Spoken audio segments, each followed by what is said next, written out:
सम्पूर्णमा नमस्कार। आज म फेरि अधिकृतको द्वितीय पत्र अन्तर्गत एकाइ 3मा रहेको 3.3मा रहेको एकाइ 3को 3.3मा रहेको राजनीतिक तटस्थता, प्रतिबद्धता, पारदर्शिता र उत्तरदायित्व भन्ने टपिकमा आफ्नो प्रस्तुति दिने जमर्को गरिरहेको छौँ। यसमा पार्ट 1 अन्तर्गत हामी राजनीतिक तटस्थताको बारेमा छलफल गर्नेछौँ। सबभन्दा पहिले तटस्थता भनेको के हो भन्नेतर्फ लागौँ। तटस्थता भनेको कुनै पनि विषयप्रति तटस्थ भएर आफ्नो काम सम्पन्न गर्नु हो। अर्थात् कुनै विचारधाराप्रति लगाव नराखेर, विचारधारालाई नमानेर आफ्नो कार्यलाई मन, वचन र कर्मले सम्पन्न गर्नु हो। कुनै पनि विषय र कार्यको प्रभाव वा दबावबाट अलग रहनु हो तटस्थता। कुनै पनि विचारधाराको आधारमा नभई सार्वजनिक मूल्य र मान्यताका आधारमा आफ्नो कार्य र निर्णयमा संलग्न हुनु तटस्थता हो। आफ्नो कार्यमा यसरी लाग्नु कि सार्वजनिक मूल्य र मान्यतालाई हेरेर काम गर्नु, न कि कुनै राजनीतिक विचारधारा। अब यसको चाहिँ अलि तटस्थता भनेको के हो भन्दा पनि हामीले राजनीतिक तटस्थता भनेको के हो भन्ने कुरा आउँछ। किनकि प्रशासन क्षेत्रमा चाहिँ कर्मचारीहरू आफ्नो काम कारबाही गर्दाखेरि राजनीतिक विचारधाराबाट प्रेरित हुन सक्छन् कुनै बेला। त्यो कुरालाई हामीले ध्यान पुर्याउनु पर्ने हुन्छ।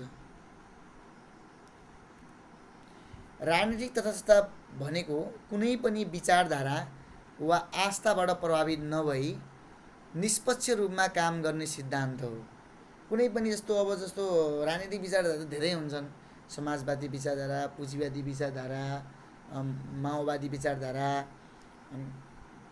धेरै हुन्छन्। त्यही भएर ती विचारधाराबाट प्रभावित नभई जुन ऐन, नियम, मूल्य, मान्यता सार्वजनिक प्रशासनमा रहेका छन् त्यो अनुसार आफ्नो काम गर्नु नै राजनीतिक तटस्थता हो। न्युट्रल रहने के सबै विषयमा। यसमा सरकारी कर्मचारीहरूले कुनै राजनीतिक पक्षधरता बिना कानुन र सार्वजनिक मूल्य मान्यताका आधारमा कार्य सम्पादन गर्नुपर्ने मान्यता समेटिएको हुन्छ। कर्मचारीले के गर्नु पर्यो? कानुन अनुसार आफ्नो काम गर्नु पर्यो, न कि राजनीतिक पक्षधरता अर्थात् राजनीतिक मूल्य मान्यताको, राजनीतिक विचारधाराको आधारमा। सार्वजनिक प्रशासनले निर्वाचित नेतृत्वका नीतिहरूलाई सम्बद्ध कानुन, नियम र मापदण्डमा आधारित भएर लागू गर्ने र व्यक्तिगत आस्थाभन्दा सार्वजनिक हितलाई प्राथमिकता दिने अवस्थालाई नै राजनीतिक तटस्थता भनिन्छ। हो, यहाँनिर चाहिँ के भनेको छ भने व्यक्तिगत आस्थाभन्दा सार्वजनिक हितलाई प्राथमिकता दिने अवस्था नै राजनीतिक तटस्थता हो। अर्को यो भनेको के हो भने कुनै पनि विचारधारा वा आस्थाबाट प्रभावित नभई निष्पक्ष रूपमा काम गर्ने सिद्धान्त हो। अर्थात् अब राजनीतिले नीति बनाइदिन्छ, कानुन बनाइदिन्छ, तर त्यो कानुन राजनीतिले बनाउँछ भन्दैमा विशेष राजनीतिक विचारधारामा अँगालेर आफ्नो काम कारबाही गर्नु चाहिँ होइन। फेरि राजनीतिक विचारधाराले कानुन नियम बनाउला, तर त्यसमा सार्वजनिक मूल्य मान्यता रहेकै हुन्छन्। जस्तोसुकै राजनीतिक परिवेश भए पनि सार्वजनिक मूल्य मान्यता रहेकै हुन्छन्। सार्वजनिक प्रशासनका वस्तुगत नीति र कानुन वस्तुगत रूपमै बन्छ। वस्तुगत कानुन र नीति अन्तर्गत कर्मचारीहरूले आफ्नो काम गर्नुपर्ने हुन्छ तटस्थ भएर। कर्मचारीहरूले चाहिँ राजनीतिक विचारधारालाई अँगालेर चाहिँ वस्तुगत नीति वा कानुनमा भएको काम कारबाहीलाई छोडेर राजनीतिक विचारधारा अनुसार चाहिँ आफ्नो कामलाई चाहिँ निष्पक्ष रूपमा नगर्ने हामी देखिरहेको हुन्छौँ नेपालको परिवेशमा। त्यो चाहिँ त्याग्नु पर्यो। राजनीतिक तटस्थता भनेकै त्यो हो। कुनै राजनीतिक विचारधारा बिना कानुन वा सार्वजनिक मूल्य मान्यताका आधारमा कार्य सम्पादन गर्नु नै राजनीतिक तटस्थता हो। न्युट्रल रहनु राजनीतिबाट। सार्वजनिक प्रशासनले निर्वाचित नेतृत्वका नीतिहरूलाई सम्बद्ध कानुन, नियम र मापदण्डमा आधारित भएर लागू गर्छ र लागू गर्ने र व्यक्तिगत आस्थाभन्दा सार्वजनिक हितलाई प्राथमिकता दिने अवस्था नै राजनीतिक तटस्थता हो। अब राजनीतिक तटस्थताको विशेषताहरू के छन् भन्दाखेरिमा पहिलो हेरौँ। पहिलो विशेषता भनेको चाहिँ यो प्रशासनको आधारभूत मूल्य हो। प्रशासनमा कुनै पनि ठाउँमा काम गर्दाखेरि, सार्वजनिक प्रशासनमा होस् वा निजी प्रशासनमा होस्, जुनसुकै प्रशासनमा होस्, राजनीतिक तटस्थता त हुनैपर्छ। राजनीति घुस्नु भएन, राजनीतिबाट न्युट्रल हुनु पर्यो, राजनीतिक विचारधारा आउनु भएन, कामलाई चाहिँ बाधा पुग्छ। यसले सार्वजनिक प्रतिबद्धतालाई कायम राख्न मद्दत गर्छ। हो, जनउत्तरदायी र जनमुखी प्रशासन निर्माणको जग हो। यो सार्वजनिक सेवाको मुख्य आधार र मार्गदर्शक तत्त्व हो। राजनीतिक नेतृत्वबाट निर्देशित भए पनि नेतृत्वबाट नै निर्देशित हुने हुन्छ। सार्वजनिक प्रशासन को नीति नियमहरू बनाउने राजनीतिक नेतृत्वबाटै हो बनाइने। तर निर्देशित भए पनि तिनको विचारधाराबाट स्वतन्त्र हुनुपर्छ। विचारधारा र आस्थाबाट स्वतन्त्र हुन्छ। कानुनी निर्देशनलाई प्राथमिकता दिने धारणा रहेको हुन्छ। अब यहाँ चाहिँ राजनीतिक निर्देशन भन्दा पनि कानुनी निर्देशनलाई हामीले प्राथमिकता दिनुपर्ने, कानुनले जे भन्छ त्यो गर्नुपर्ने हुन्छ। ठिक छ। निष्पक्षताको सिद्धान्तलाई प्रमुख महत्त्व दिन्छ। वैचारिक आस्थाभन्दा वस्तुनिष्ठतामा विशेष जोड दिन्छ। विचारलाई यसले चाहिँ अँगाल्नु हुँदैन भन्छ के, विचारभन्दा वस्तुनिष्ठता अब्जेक्टिभिटी पदीय मर्यादालाई जोड दिनुपर्छ भन्छ।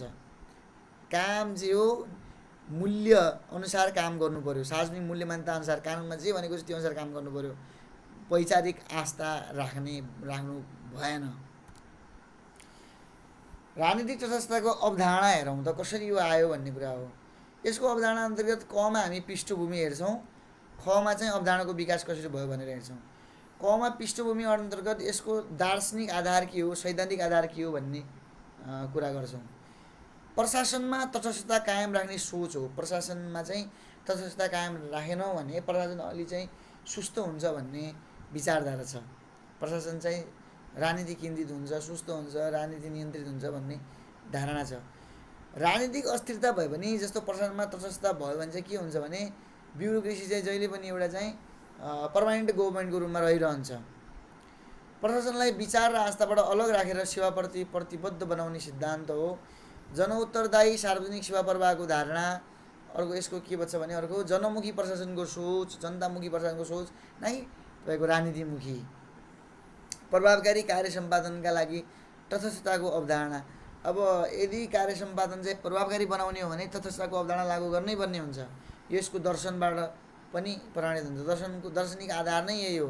प्रभावकारी कार्य सम्पादनका लागि तटस्थताको अवधारणा आएको हो। निष्पक्षताको सिद्धान्तलाई कायम राख्ने धारणा। यसले चाहिँ निष्पक्षताको सिद्धान्तलाई कायम राख्ने काम गर्छ। अर्थात् कर्मचारी प्रशासन वा ब्युरोक्रेसी चाहिँ निष्पक्ष हुनुपर्छ, कुनै राजनीतिक विचारधाराबाट डोराइएको हुनु हुँदैन भनेर यसले चाहिँ मान्यता राख्छ। अर्को व्यावसायिक सार्वजनिक प्रशासनको निर्माणको मान्यता। व्यावसायिक सार्वजनिक प्रशासन निर्माणमा ध्यान दिनुपर्छ भन्ने हो। व्यावसायिक सार्वजनिक प्रशासन भनेको चाहिँ व्यावसायिकता विकास गर्नु, सार्वजनिक कर्मचारीहरूमा चाहिँ व्यावसायिकता विकास गर्नु, आफ्नो पेसाप्रति एउटा प्रोफेसनलिजम विकास गर्नु, त्यो निर्माणको मान्यता हो यो। जब राजनीतिक तटस्थता कायम हुन्छ तब व्यावसायिकता पनि बढ्दै जान्छ। अर्को अवधारणाको विकास कसरी भयो। सबभन्दा पहिले चाहिँ सन् 1887 को कुरामा जाउँ। सन् 1887 मा वुड्रो विल्सनले राजनीति र प्रशासनबीच सीमारेखा तोके। वुड्रो विल्सन जुन अमेरिकाका राष्ट्रपति, उनले चाहिँ के गरे भने राजनीति यो हो, प्रशासन यो हो। राजनीतिले नीति बनाउँछ, कानुन बनाउँछ, प्रशासनले त्यसलाई कार्यान्वयन गर्छ। प्रशासनले राजनीतिले भने जस्तो गर्नुपर्छ, तर प्रशासनमा भएका व्यक्तिहरूले राजनीतिक विचारधारालाई अपनाउनु हुँदैन भनेर एउटा सीमारेखा तोकिदिए। पहिला के मानिन्थ्यो भने राजनीति नै प्रशासन हो भने मानिन्थ्यो। 1887 भन्दा अगाडि वुड्रो विल्सनले एउटा आर्टिकल लेखेका थिए। त्योभन्दा पहिले के मानिन्थ्यो भने एउटा आर्टिकल वा बुक हो, राजनीति र प्रशासनको बिचमा कुनै सीमारेखा थिएन, राजनीति नै प्रशासन हो भनेर मानिन्थ्यो। प्रशासनको नयाँ कन्सेप्ट आयो, यसमा मद्दत गर्यो म्याक्स वेबरले। 1930 मा म्याक्स वेबरले कर्मचारी तन्त्रको सिद्धान्त प्रतिपादन गरेपछि त कर्मचारी तन्त्र वा प्रशासनले अलगै आफ्नो बाटो समात्यो भन्दा हुन्छ। सन् 1748 मा मोन्टेस्क्यूले शक्ति पृथकीकरणको सिद्धान्त प्रस्तुत गरे। त्योभन्दा पनि अगाडि सन् 1748 को मोन्टेस्क्यूको जो शक्ति पृथकीकरणको सिद्धान्त हो त्यसले चाहिँ राजनीति र प्रशासन बिचमा अलि सीमारेखा तोकेको जस्तो लाग्छ। शक्ति पृथकीकरण गरिदियो नि त, व्यवस्थापिकालाई अलग काम, कार्यपालिकालाई अलग काम, न्यायपालिकालाई अलग काम। अर्को अमेरिकाका जोन एडम्सले शक्ति सन्तुलनको सिद्धान्त दिनुभएको। अब अमेरिकाका जोन एडम्सले शक्ति सन्तुलनको सिद्धान्त दिए, मोन्टेस्क्यूले शक्ति पृथकीकरणको सिद्धान्त दिए। अर्को हाम्रो 1885 मा जुन एबी डाइसीको कानुनको शासनको सिद्धान्त आयो, यी कुराहरूले चाहिँ म्याक्स वेबरको कानुन, तपाईँको एबी डाइसीको सिद्धान्त, वुड्रो विल्सनको तपाईँको योगदानले गर्दाखेरि चाहिँ तपाईँको राजनीतिक तटस्थताको अवधारणा विकास भयो। राजनीति र प्रशासन बिच चाहिँ अलग सीमारेखा निर्धारण भयो। बेलायती अवधारणाले के भन्छ भने यसमा हामी 3 अवधारणा पढ्छौँ। बेलायती अवधारणा, अमेरिकी अवधारणा, नेपाली अवधारणा। नेपाली भनेको अब इन्डियन अवधारणा पनि भनौँ।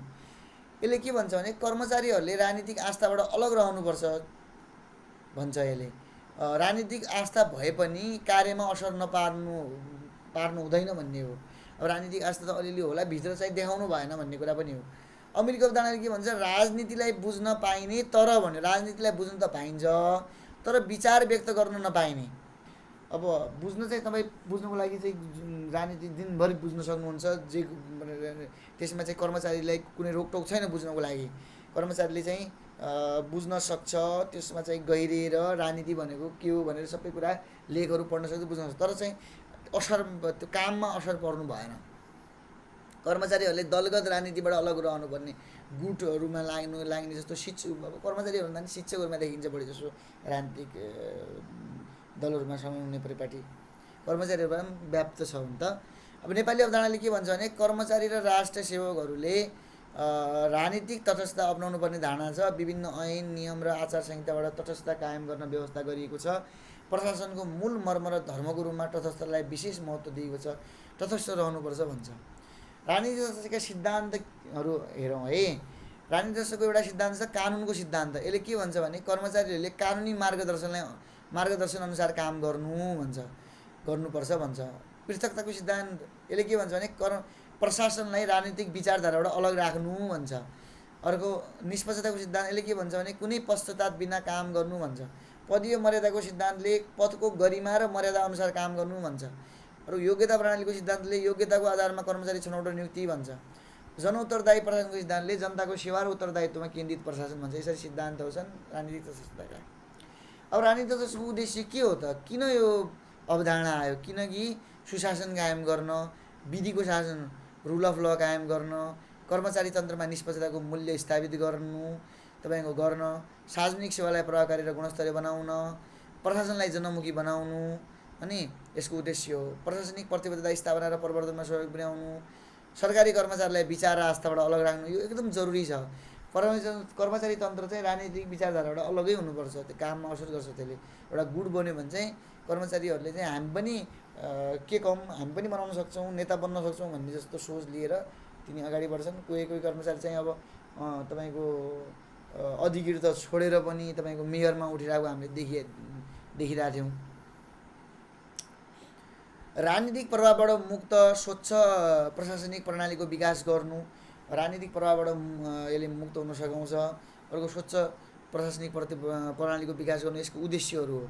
अर्को राजनीतिक तटस्थताको पूर्व शर्त, राजनीतिक तटस्थता हुनुको लागि के कुरा चाहिन्छ भन्ने हो। सबभन्दा पहिले त कर्मचारी तन्त्रमा सुशासन हुनु पर्यो। सुशासन छैन भने राजनीतिक तटस्थताको हामी कल्पना गर्न सक्दैनौँ।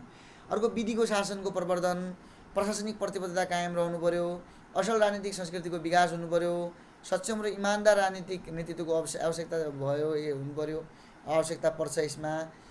कर्मचारीहरूले व्यावसायिक मर्यादाको पूर्ण पालना गर्नु पर्यो। कर्मचारीहरूले चाहिँ व्यावसायिकता भित्र्याउनु पर्यो, प्रोफेसनलिजम भित्र्याउनु पर्यो। कर्मचारीलाई राजनीतिक दल र आस्थाबाट अलग राख्ने व्यवस्था हो यो। राजनीतिक निष्ठा र प्रशासनिक धर्मलाई समान रूपमा मान्यता प्राप्त हुनु पर्यो। अर्को नेपालको प्रशासनमा राजनीतिक तटस्थताको व्यवस्था के छ भन्नेतर्फ लागौँ है। नेपालको प्रशासनमा राजनीतिक तटस्थताबारे के भनिएको छ तपाईँको संविधान ऐन कानुनमा भन्नेतर्फ लागौँ। अब नेपालको संविधानको भाग 32मा जाने हो भने भाग 32को धारा 285मा सरकारी सेवाको गठन भनेर भनिएको छ। त्यहाँ चाहिँ स्पष्ट रूपमा तोकेकै छ भाग 285मा नेपाल सरकारले देशको प्रशासन सञ्चालन गर्न सङ्घीय निजामती सेवा र आवश्यकता अनुसार अन्य सङ्घीय सरकारी सेवाको गठन गर्न सक्नेछ। त्यस्ता सेवाहरूको गठन सञ्चालन र सेवाका शर्त सङ्घीय कानुन बमोजिम हुनेछ भनेर संविधानमै यदि उल्लेख गरिएको छ भने यहाँनिर हामी भन्न सक्छौँ कि संविधान तपाईँको प्रशासन र राजनीति बिच सीमा रेखा कोरिएको छ। प्रशासन अलग हो, राजनीति अलग हो। प्रशासनमा भएका व्यक्तिहरूले चाहिँ तपाईँको कर्मचारीहरूले चाहिँ राजनीतिक विचारधाराबाट प्रेरित हुनु हुँदैन भन्ने कुरा चाहिँ यहाँ तोकिदिएको छ उसले। 285मा अहिले आफ्नै सरकारी सेवाको गठन चाहिँ संविधान अनुसार नै गर्ने भनिदिएको छ भने किन हामीले राजनीतिको मुख ताक्ने? राजनीति सञ्चालन पनि त संविधानबाटै हुने त हो। अब हेरौँ ख, नेपाल सरकार कार्य सम्पादन नियमावली 2064। यो नेपाल सरकार कार्य सम्पादन नियमावली 2064मा चाहिँ सबै मन्त्रीहरूको जिम्मेवारी, सचिवहरूको जिम्मेवारी राखिदिएको छ। मन्त्रीहरू भनेका राजनीतिक पद भएको व्यक्ति हुन् भने राजनीतिक पद वा अब नियुक्ति पाएका राजनीतिक रूपमा जब तपाईँको निर्वाचित भएका वा तपाईँको नोमिनेट भएका व्यक्तिहरू हुन् मन्त्री। सचिव भनेको चाहिँ कर्मचारी तन्त्रको एउटा चाहिँ माथिल्लो तह हो अनि धेरै माथिल्लो तह हो यो चाहिँ। अब त्यही भएर चाहिँ यहाँनिर प्रथम श्रेणी हो सचिव भनेको चाहिँ विशिष्ट श्रेणी, सरी विशिष्ट श्रेणी हो। अब विशिष्ट श्रेणीको पद र राजनीतिक तपाईँको नेतृत्वको पद मन्त्री, यी दुई बिचको कामको जिम्मेवारी पनि स्पष्ट रूपमा तोकिएको छ नेपाल सरकार कार्य सम्पादन नियमावली 2064 मन्त्रीको काम कर्तव्य र अधिकार के हो, सचिवको काम कर्तव्य अधिकार के हो भनेर चाहिँ तोकिदिएको छ। किनकि मन्त्रालयमा मन्त्री पनि हुन्छ एउटा, सचिवहरू पनि हुन्छन्। अब त्यहाँ मन्त्री र सचिवको काममा चाहिँ हाम्रो त्यहाँ चाहिँ विवाद आउनु भएन भनेर नेपाल सरकार कार्य सम्पादन नियमावली 2064 सबै तोकिदिएको छ। यहाँनिर चाहिँ त्यही भएर चाहिँ हामी प्रशासनिक तटस्थताको व्यवस्था नेपालको ऐन नियमहरूमा गरेको छ भन्न सक्छौँ। निजामती सेवा ऐन 2049 निजामती सेवा नियमावली 2050 पनि यसको व्यवस्था छ। तपाईँ निजामती सेवा ऐन 2049 को दफा 3 जाने भने दफा 3 मा बमोजिम निजामती सेवाको गठन हुने व्यवस्था भनिएको छ। त्यसै ऐनको परिच्छेद 7 मा चाहिँ आचरण सम्बन्धी व्यवस्था छ। तपाईँको दफा 43 मा राजनीतिक वा अवाञ्छनीय प्रभाव पार्न नहुने भनेर भनेको छ। दफा 44 मा चाहिँ राजनीतिमा भाग लिन नहुने भनेर भनेको छ। दफा 49 मा चाहिँ राजनीति निर्वाचनमा भाग लिन नहुने भनेर भनिएको छ। त्यसै गरी सुशासन ऐन 2064 मा हेर्ने भने ऐनको परिच्छेद 3 को दफा 9 मा मन्त्रीको जिम्मेवारी अर्थात् राजनीति मन्त्रीको जिम्मेवारी तथा दफा 10, 11, 12 र 13 मा क्रमशः मुख्य सचिव, सचिव, विभागीय प्रमुख, कार्यालय प्रमुखको जिम्मेवारीको सुस्पष्ट व्यवस्था रहेको छ। सुशासन ऐन 2064 ले पनि नेपाल सरकार कार्य सम्पादन नियमावली 2064 जसरी मन्त्री र तपाईँको सचिव, तपाईँको प्रशासनको प्रमुख, कार्यालय प्रमुख, विभागीय प्रमुखको चाहिँ छुट्याइदिएको छ काम गर्दै। सुशासन नियमावली 2065 मा हेर्ने भने चाहिँ सुशासन नियमावली 2065 मा नियमावलीको नियम 13 मा नियम 13 को उपनियम 1 बमोजिम चाहिँ खण्ड ख मा राजनीतिक वा अवाञ्छनीय प्रभाव पार्न नहुने, खण्ड ग मा राजनीतिक दलको सदस्यको रूपमा कार्य गर्न नहुने, खण्ड ज मा निर्वाचनमा कुनै राजनीतिक दलको प्रचार गर्ने वा समर्थक भई भाग लिन नहुने भनेर स्पष्ट रूपमा भनेको छ। त्यसैले निजामती कर्मचारीको आचरण सम्बन्धी नियमावली 2065 हेर्ने भने त्यहाँ नियम 4 मा उचित र समान व्यवहार गर्ने भनेर भनेको छ। त्यहाँ के भनेको छ भने निजामती कर्मचारीले राजनीतिक वा राजनीतिक दृष्टिकोणको आधारमा भेदभाव नगरी सबैलाई सम्मानका साथ उचित र समान व्यवहार गर्नुपर्नेछ भनेर भनेको छ। नियम 12 मा चाहिँ राजनीतिक तटस्थता कायम गर्ने भनेको छ। यो निजामती कर्मचारीको आचरण सम्बन्धी नियमावली 2065 को नियम 12 मा त स्पष्ट यो राजनीतिक तटस्थता सम्बन्धी शब्द नै तोकिएर भनिएको छ। निजामती कर्मचारीले आफ्नो पदीय जिम्मेवारी पुरा गर्दा पूर्ण रूपमा राजनीतिक तटस्थता कायम गर्नुपर्नेछ भनेर भनिएको छ। त्यसैले राष्ट्रिय सेवक कर्मचारीको आचार संहिता 2068 को पनि विधान नम्बर 15 राजनीतिक तटस्थता कायम गर्नुपर्छ भनेर छ।